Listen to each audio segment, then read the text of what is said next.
it's Amanda here from Lolli Lulu Crafts, and today I have a card that I made for Father's Day, but you could obviously transfer the sentiment for any card that you want to make for the guys in your life. And actually with this particular stamp set, you could even change the bike to make it a little bit more girly if you want, and make it into a girl's card. So we're starting out with some Whisper White cardstock, and I'm going to first of all stamp the frame. Now, as always, list of products used will be put on the blog post, so if you want to know exactly what I'm doing, what stamp sets and colours, etc., do hop on over there and you will find it on there. But so we're starting off by stamping the frame onto this Whisper White, and I'm using the Smoky Slate ink pad from Stampin' Up, and it's just a nice light sort of grey colour, which works really well because I want to use yellow with this, so I thought it would go really nicely with that. And also part of my cardstock you might have saw was sort of a pebbles, and it's sort of got greys and sort of soft tans, so I thought for the wheels that I would use like a more softer browny taupey colour, so I used soft suede for that. Now you'll see I did one ink on the bike wheel and it just didn't come out very well, so I did that again. Now this one I did, and there was just a little gap, so I just took the soft suede marker and I just filled that in a little bit, and that's the beauty of this. Now when you do this, it will look like the area where the marker is really dark compared to what you've stamped. It does dry off and the colours even out fine. So the next thing I'm doing is I'm taking the little elements, there are like little layer elements that you can add in, so like here on the little handlebars, and for that I'm taking Pineapple Punch and I'm just stamping in those bits. So we're going to do the handlebars there, then I'm looking just for the little pedal and for the saddle, and also there's a lovely little ring that goes on the inside of your bike wheel as well. So I'm going to do the saddle and pedal at the same time, but not the wheel, because that's just a little bit too much to try and make sure it's all lined up perfectly, because those two particularly, they're quite detailed but they're not difficult to get lined up, but it's just you don't want to do too many because you might sort of get them messed up, and it's easier to do it and safer to do it in stages.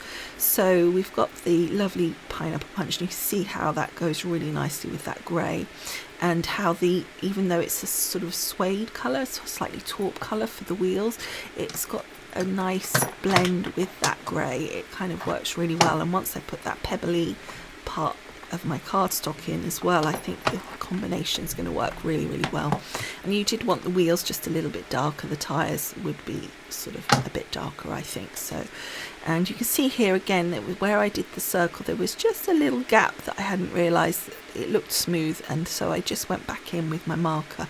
If you don't have the markers, it really doesn't matter. I mean, you're not going to notice. I'm just being over fussy, but you know, if you've got it, why not? But if you haven't, I wouldn't get too worried. If you are worried, just restamp it. It will come out well. It's just that I didn't do a very good job. But, you know, it's no big deal. So now we're taking some Crate & Craft Core White cardstock. It's 300 GSM. It's A4, so A4 is a bit of a pain to fold in half exactly. So what I tend to do is with thicker cardstock, you don't want to fold it by hand because you can get creasing.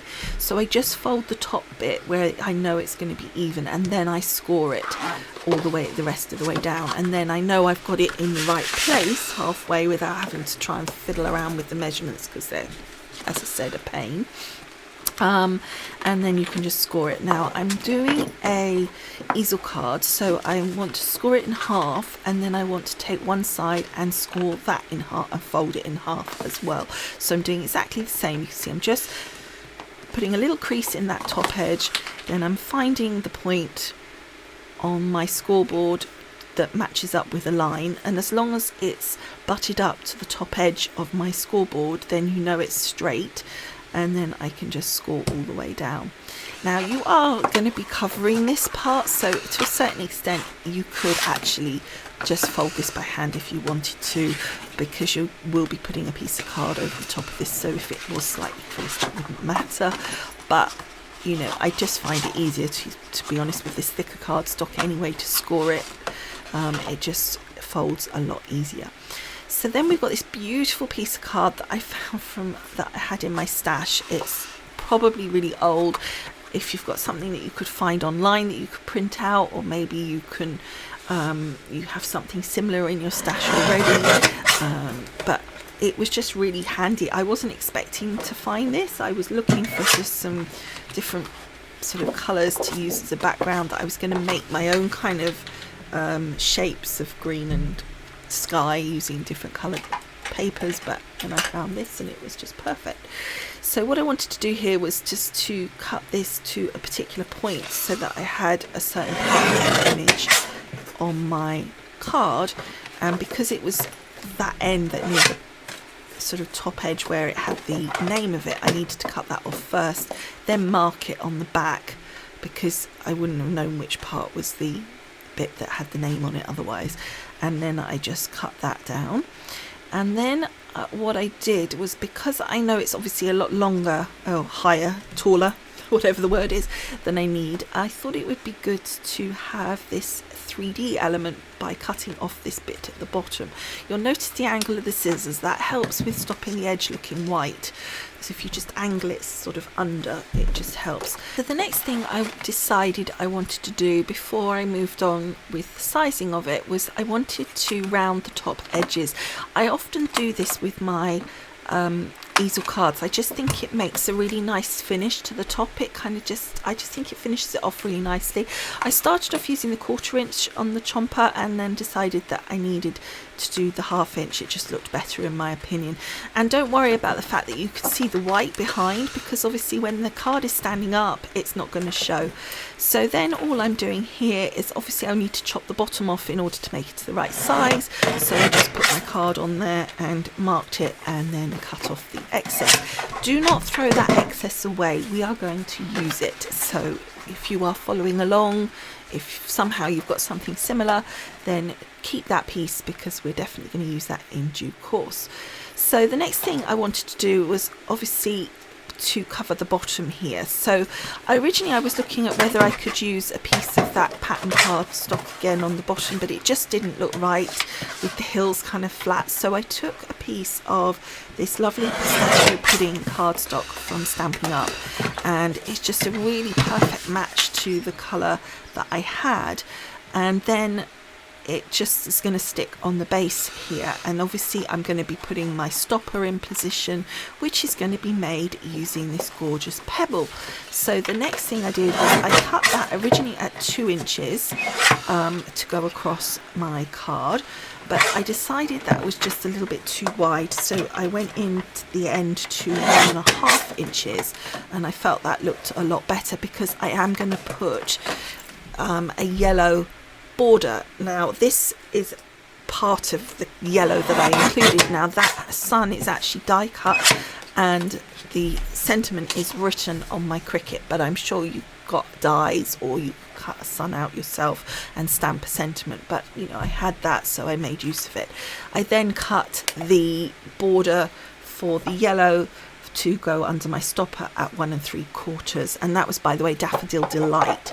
So then the next thing I did was taking the dies which I had that complemented the stamp set for this bike, and I just die cut the different elements out. So that was the frame, then the wheels, etc. I think actually that was it. And then I decided that instead of sticking the wheels to the frame or the frame to the wheels, it would be fun to actually use some little yellow brads.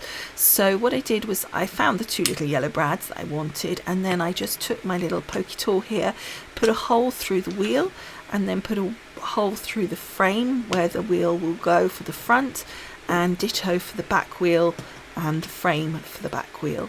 So it's really simple to do. Just make sure obviously you're doing it on some sort of sponge mat. You don't want to go through your sort of hard mat and ruin it. So then all you do is you pop the little brad through. Now it needs to be quite a small brad, as you saw. I mean, if you're going for a bigger brad, then you need to make a bigger hole. Now the good thing about this is if you are not sticking it down like I'm going to be, the wheels would still turn around, which is kind of a little cute sort of feature. I was hoping that would still happen, but at this point in time I didn't realise that I would need to use the wheels. I thought I might be able to stick it down using the frame, but it didn't really matter. I don't imagine that it's a big deal really, but I just thought it was quite fun that they did move around, and if you wanted to keep that as a feature, then obviously don't stick the wheels down. But for me, I needed to use those for sticking, but I still liked the look and the effect. I think it looks quite nice having that on there.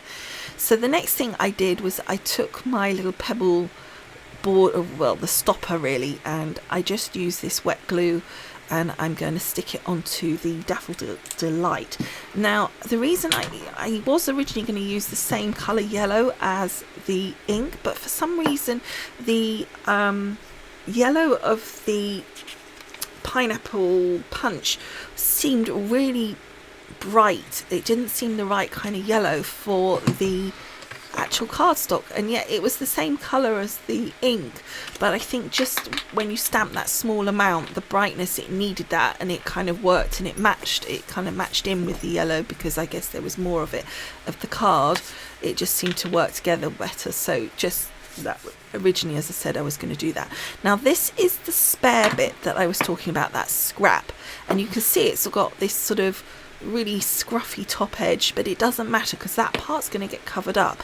Now the reason I did this was because most of the bit behind the stopper isn't going to show when the card is on display, because the card leans up against the stopper. So the bit at the front is matching and complementary. It's that bit of grass, so it matches the cardstock behind, and I just liked that effect. I think it just gave it a nice look, and I think it just made it complement much better. But it's not a big deal if you haven't got it. And the good thing is, obviously, because the stopper's there, you're not going to see that scruffy edge, so you're using up some nice scraps, and you know, it's not showing, but it's giving a really nice effect. So then I am putting my piece of card to the front of my easel here. Now what you'll notice is I've only glued the front half. You don't want to glue the whole thing, because you're only sticking it to that front bit, because obviously you want it, once it's stood up, to actually stand up. If you glued it to the whole thing, it would obviously not then be an easel card.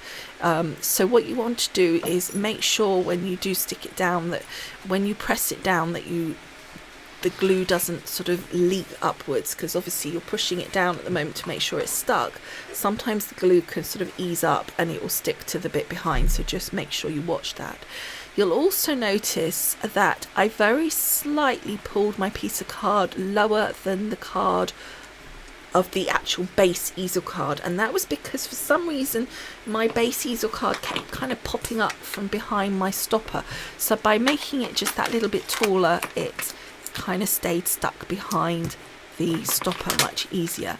Now that was the piece of grass that we cut off originally that we were going to use, so I haven't stuck it down yet. I've just put the foam on, and I'm just positioning things and just seeing how I like the look of it, because what I wanted to do was have it like as if the bike was sat on the gravel almost.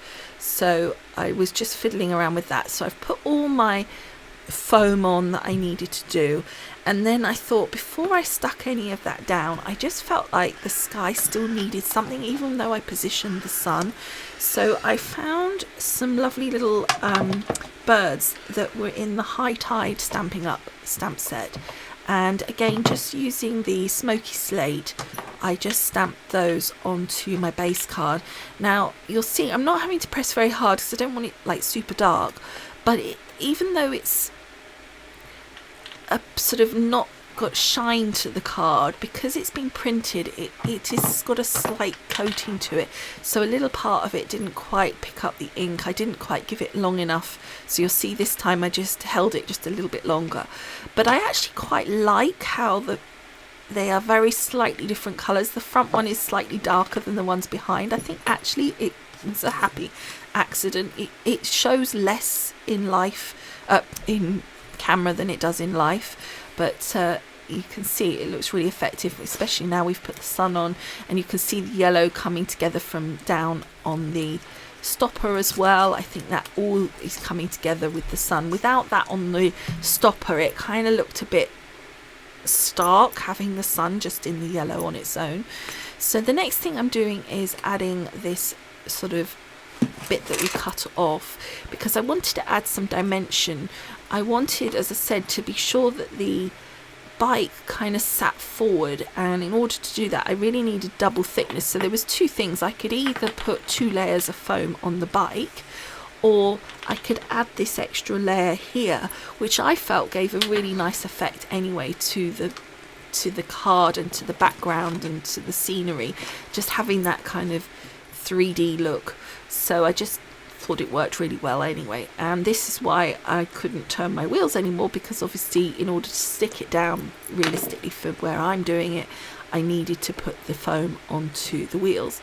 Now what I did here, normally I would kind of stick it when it was flat, but I needed to position it to be sure that the height of the bike was correct, so that it was actually sitting on my stopper there. I wanted to be sure that it absolutely sat so it looks like it was sort of riding along, or at least leaning on that stopper, which is meant to be like the pathway. I then decided, which probably would have been easier to do before putting the stopper on, but it wasn't a big deal, to chomp the corners on the front there as well. I just felt that it balanced it nicely in the end. And then a final touch was some final touch, but one was some little pearls. I think there's this sort of perception that you don't put gems on guys' cards. I think if you put the right thing and you do it in the right way, it's perfectly fine. This brought it together, it brought the colour together. It was a little bit bland at the front there. It needed just a little something, just to make the colour come down a bit more balance, and just to really just stop it being completely naked at the front there. And then the other thing I think again that people think is that they shouldn't put sparkle on guys' cards. Well, I think again, if you do it in the right way, it can look great. And I think in this case we're just adding a little bit of shimmer to the yellow, just to accent it, to bring it out. It's not overpowering, and I think it works really nicely on the bike on those yellow elements. And then of course on the sun, which naturally is sort of shiny and sparkly, so I added some bits to the sort of rays of the sun. And what you'll see I doing here is that I'm starting at the outside edge, and what I'm doing is sort of blobbing at that top edge and then scratching it down. I'm not pulling any more. I'm sort of putting it at that edge and then just pulling that down, so you're not getting tons. It's sort of gradually fading to the middle, and that is the card done. And I just think it looked so nice. I was so pleased. I had this real specific thing in my head, and sometimes that just doesn't work how you want it, but on this occasion I think it came out really, really well. I hope you liked it too. Thank you so much for watching, and I will see you again soon. Bye for now.